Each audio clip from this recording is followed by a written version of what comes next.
Hey guys, Bethany Rose here.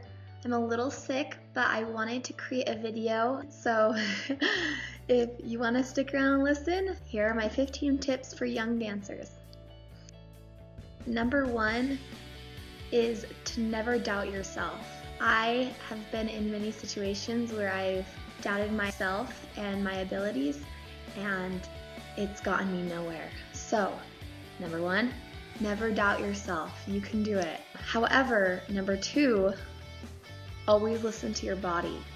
When you're stretching and your body is saying that it's had enough, you need to recognize that and you need to listen to that, because we're human and we have these bodies that do give out on us and they can't do everything all the time. So be smart and listen to your body. Know when it needs a break. Otherwise, it could cause an injury. Number 3 is positive self-talk. I try to tell my students this all the time. Don't think about negative thoughts while you're working really hard, because then that's going to bring negative energy into the classroom as well as negative energy to your peers. Try to bring positive energy by telling yourself that you can do it. Even when it's getting really difficult, you're stronger than your body's saying. This goes back to number 2 about listening to your body. You know your limit. You should know the difference between a nice stretch and a workout and a possible injury. So always listen to your body first, but try to encourage yourself to do more than you did before, so that way your results come out better. Number 4 is something my dad has always told me. It's to always step with your best foot forward. So regardless of your situation, step out with a positive mind and with a positive effort, and it can't go wrong. And if it does, then try to learn from that. That way it doesn't go wasted. You are still learning from your situation, but always step with your best foot forward when you are in any situation and any opportunity. Number 5 is to keep moving forward. That's my favorite Disney saying. And it's kind of similar to number 4, but to keep moving forward is important. So never stopping. Even if you move at a slow pace, that's okay, as long as you don't stop and you don't give up. And when you do feel like giving up, that's where the positive self-talk comes in, that you can do it, you can achieve your goals, and you can keep trying to progress, even if it is slowly. All right, and number 6, try to find a new approach to your dancing. The other day I was just standing in front of my TV screen and it was off and it was blank, and it helped me realize and notice the lines that I was creating, when before, when I'm not in a mirror or if I'm improvising and I'm more into myself, I don't recognize that as often. Another thing is that if you try to do what feels uncomfortable, if you do what's awkward rather than what's comfortable, or that same idea of thinking when you're improvising or choreographing, if it feels awkward, then that could bring out a new result that you're not usually using. Okay, and number 7 is be aware of your surroundings. This goes for not just your peers while you're choreographing or being choreographed on, but be aware of the energy in the room and your mentors or instructors that are giving you choreography or helping you with improvisation.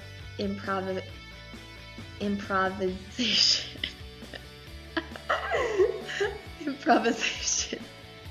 Okay, and 8 is always network. Networking is super important. I went through a phase where I kind of felt like I was shy in my dance community, and so I stopped networking as much, and it affects your reputation as well as the jobs that you can get, because if you're networking and if people know you and people can vouch for you, then that way you end up getting more jobs, as well as just meeting new people and being inspired by new souls and new voices.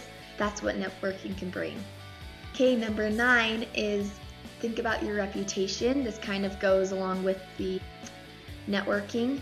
Reputation is a big thing. If you have a bad reputation and if you have disrespect or if you're unkind to certain choreographers or dancers in your community, that can go very bad very fast. Word spreads like wildfire. If you have a bad reputation and a bad energy surrounding your name, then people aren't going to want to seek you out.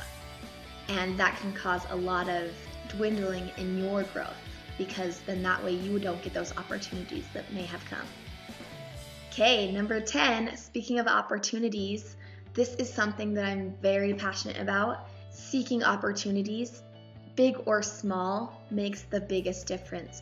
And I know this just because I've gotten jobs where I have been paid and they have been bigger jobs, but I've also done things that I don't get paid. And I end up almost loving those small jobs and putting those on my resume because they were such a good experience over some big jobs that I've gotten. So it doesn't matter, big or small, whether you get paid or not. Opportunity is opportunity, and it's the more chances that you take those opportunities that you get the chance to grow yourself as a dancer and as a person. Okay, number 11. Number 11 is try to know your focus. This is something that is difficult for some dancers, and they don't really know how to explain the reason why they dance and why they do what they do. But I feel like this is something that you need to know as a young dancer to progress your career. If you know your focus and you know the reason why you dance, if you love it, I feel like that's the most important thing. Make sure that you love what you do, and I'll get to that later, but dance because you love it, not because you want to get paid dancing. Does that make sense? All right, number 12 is pick and choose the advice given to you that you want to focus on. I'm big on asking people their advice after auditions, after any shows, or even just if I come in contact with a dancer that I admire a lot. I've had this problem before in the past where I love getting advice from people, but I tend to get scatterbrained because I have so many things that I'm trying to focus on that I'm not getting anywhere and I'm not progressing because I am not focusing on one at a time. So make sure that when you get advice, you pick and choose what you want to focus on at that time. You could always go back to something else that they had said, but try to focus on one area at a time because then your growth will happen much faster. Okay, number 13. I talked about this a little bit earlier. Do what you love, not because you want to get paid, but do what you love regardless of what anyone says. A lot of the time you will get advice and it may lead you somewhere that it's not necessarily what you want to do and it's not necessarily what you love to do. So make sure you love what you're doing and you're taking advice because you want to, but if you don't love that advice, that's where the picking and choosing comes in. For example, if my body type isn't perfect for a ballerina, but if I love to do ballet, I'm going to do that regardless of the stereotype that my body isn't right for ballet. Because I know a lot of people that have proven that stereotype wrong and that have made a complete change in their life at that point where they are a professional ballerina.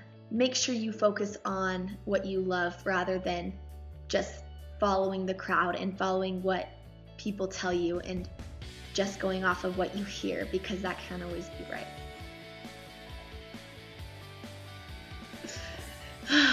Okay, number 14. This is something that I also love, stepping out of my comfort zone. Step out of your comfort zone as much as you can, and I guarantee you'll see growth in your area of movement.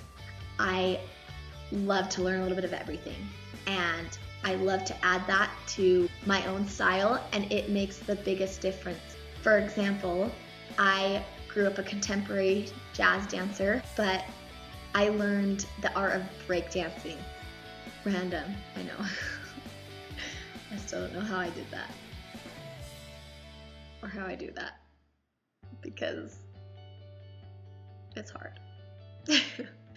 But I learned how to take those elements of breakdancing, floor acrobatics, contortion, hand balance, and add them to my contemporary, and it's created a wonderful change and twist on contemporary. But now that I have the aerial, so aerial straps, aerial silks, it has changed the way that I move on the floor as well as in the air, because I have so many styles that I can choose from and pull from.